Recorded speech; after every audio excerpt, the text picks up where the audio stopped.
Hello everyone, welcome back to Rathbone Manor in the workshop.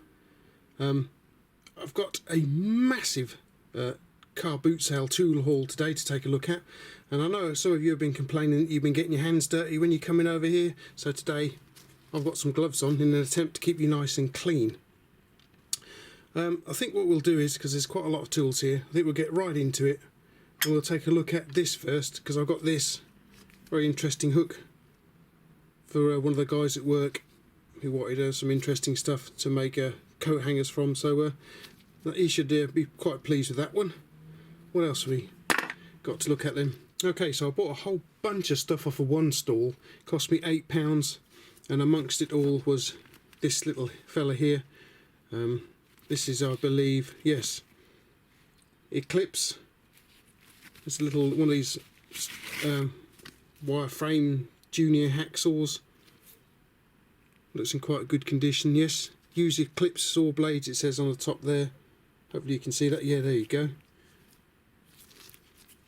Eclipse number 14J. So somebody's bought that decades ago, probably back in the early 70s, maybe late 60s, early 70s. Kept it in the little box all that time. Look, you can see how old it is because there's no barcodes, no websites. Just says made in Sheffield, England by James Neal and Company, Sheffield Limited. Very nice. You could put the price on there too. I wonder how much this was when it was new, but that's quite a nice little find, I think, especially in its box anyway. And so from the same guy I bought this collection of King Dick spanners as well. This is a relatively newish one, King Dick 12 and 13 millimeters, and it looks like it was a government issue too, so that's nice. So I've got that. This lot here are all from the early to late 1800s, as you can see by the stampings here. Look, they've got the dog's head on that one, and that one says, well, it's got trademark on that side anyway. Abingdon. There's the little dog again down there, look. So that's an Abingdon, but it's still a King Dick. This one's a little beaten up, as you can see, but it still kind of just about runs, so that'll need a bit of sorting out. Again, we have trademark, Abingdon. This one's in a little bit of condition. It's going to need a bit of a clean up though, it's a bit rusty. And then we have, this is definitely marked King Dick, but we've still got trademark King Dick. Nothing on this side, no markings. I've not really looked at these, I don't, oh, here we go. We've got part number here, look, registered number. So that's quite a nice one, so I think it'll clean up quite nicely. So that's 3 King Dick stroke Abingdon spanners right there. I also got this lot from him. In fact, I bought so much stuff from him because he was the first stall I visited. I had to go back to the car to empty my backpack because it was getting so heavy. But we've got another, this is a Joseph Lucas girder. This one is a, what number is this one? Can't see the number on it, but yes, this is another little girder. I've already got some girders in my collection. This one runs quite nicely, so I've got that. I think this thing is unbranded actually. What a strange little pipe wrench this is. A little wooden handle. Oh, I drop it. A little wooden handle there. It runs to a point. Oh, there we go. There we go. So that's an interesting little thing. I don't think there's any maker's marks on it, although it's rather filthy, so there could be something hidden on here somewhere. But that's an interesting little wrench, isn't it? Then we've got quite a nice chrome plated Elliot Lucas pliers here. These are quite nice. Elliot Lucas Elect. And they'll be made in Cannock, England. High tensile. It's got a number there. I don't know what the number is. I'll have to have a look at that. That's quite nice too. Here's another nice pair of pliers. It just says Sheffield, made in England. Jaws are not too bad on that one either. That's quite nice. The reason I picked these ones up is because my late father used to keep a pair of red-handled pliers in his toolbox in the house many years ago. I think his were, you know, snipe style ones, but yeah, a little bit nostalgia there. So these are quite nice. I like those. I also got this rather grubby little Barco. What number was that? 8070. Little Barco 8070 here, made in Sweden. This is quite a nice little thing. As I say, it's filthy. Look at the state of it. Does it actually run though? That's going to need a damn good clean up. Well, we can take the pin out. That's good then. So yeah, it's quite a nice little Barco spanner there, made in Sweden. What's it say on there? 150mm. Invented by Barco. That's quite a nice little thing. Hopefully that'll clean up quite nicely. I also managed to find a couple of little spanners here. These are both Snail brand, by the way. This is an interesting looking thing. There's a little snail logo. It's the alternate snail logo there. What have we got? Made in England.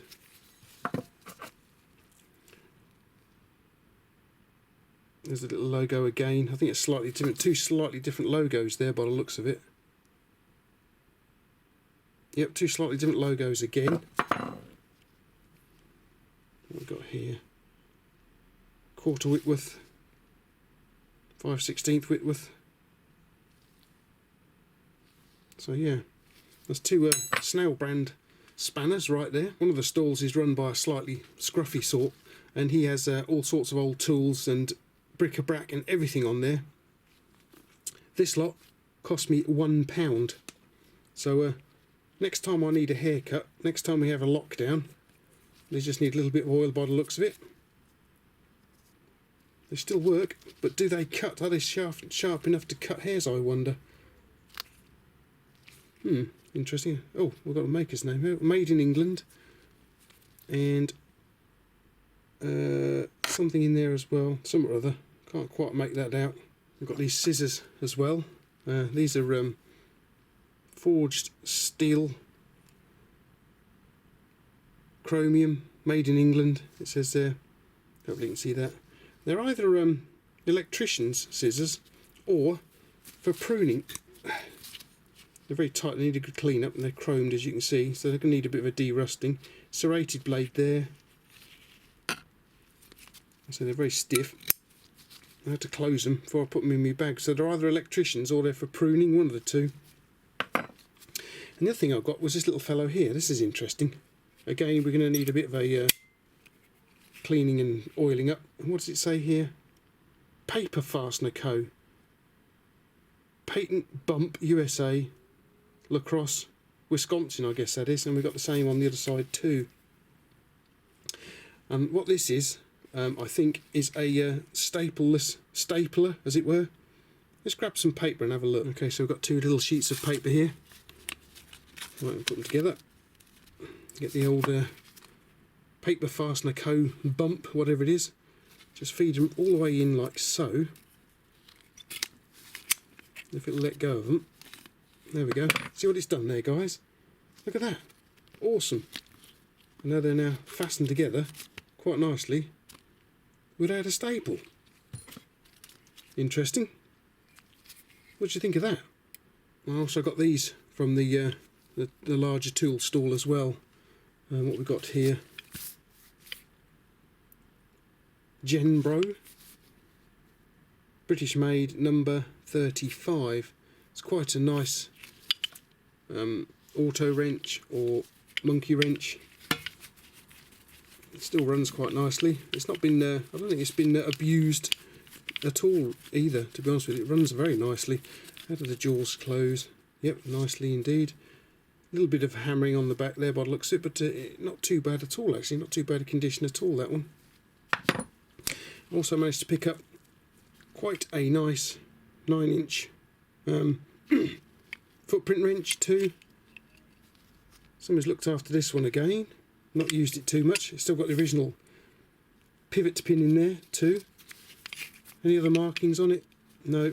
But it's been quite well looked after, that one.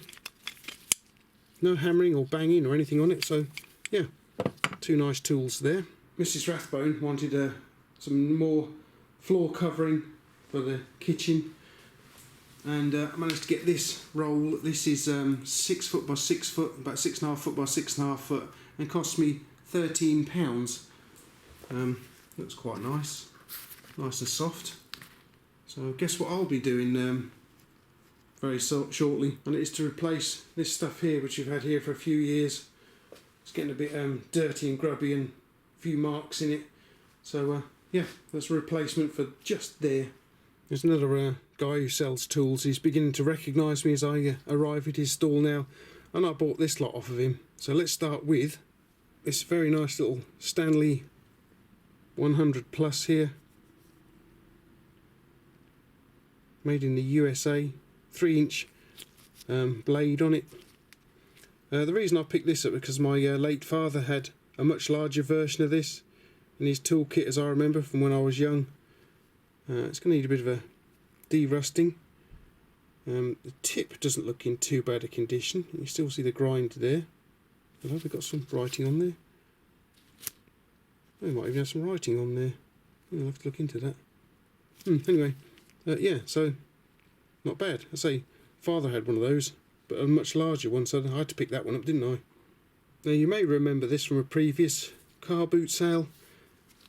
He had these there. These look very similar. So I've got this little tiny one here. It's got what's it got written on there? Can't quite make that out.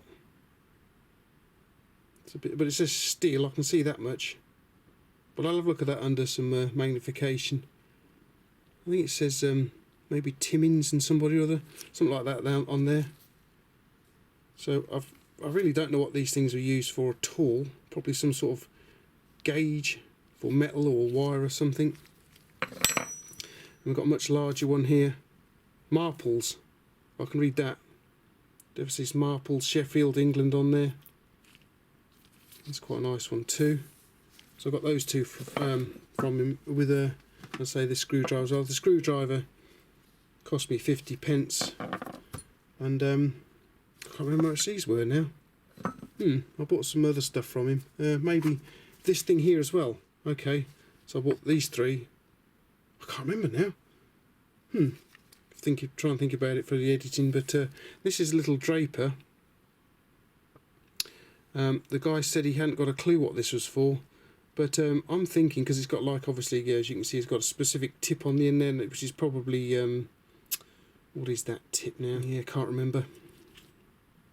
We've got a model number here as well. Now I think what this is either glass or a tile cutter, more likely a tile cutter, because you can get the tile in there and snap it.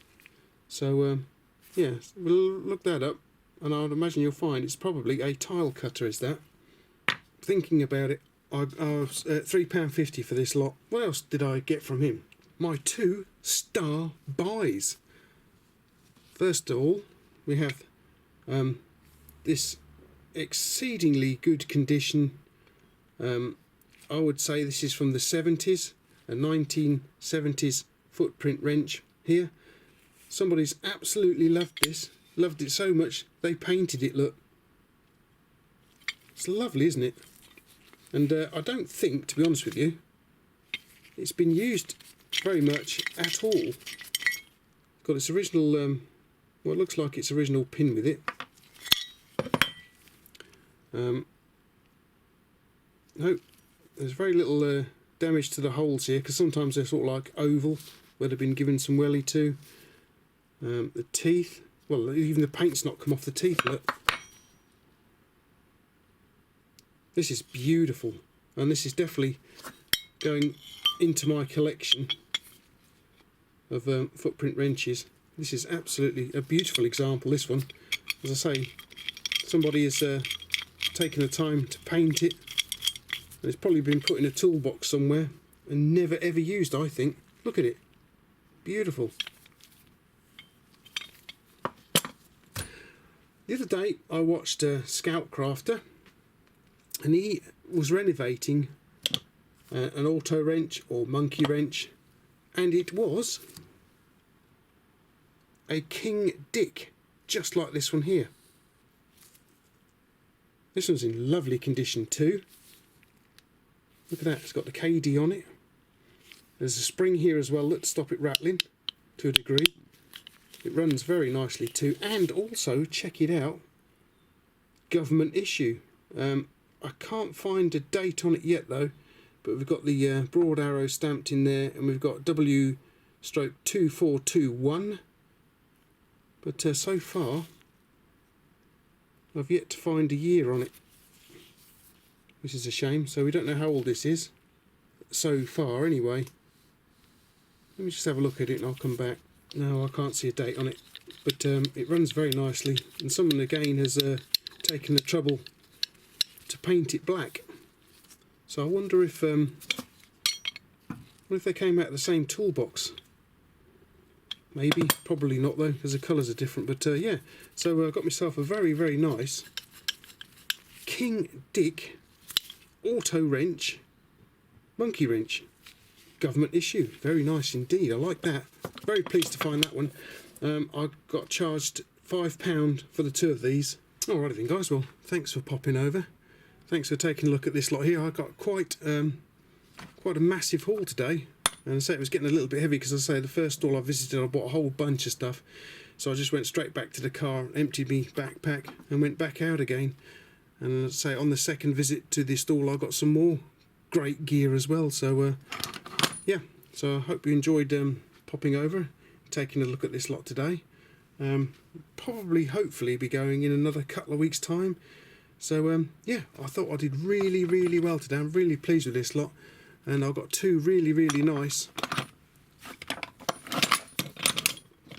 Star Buys too. That one's definitely going in my collection, that one. Alright guys, well thanks for popping over. At least we managed to stay a bit cleaner today. So, right in. Okay guys, thanks for popping over. And thanks for watching.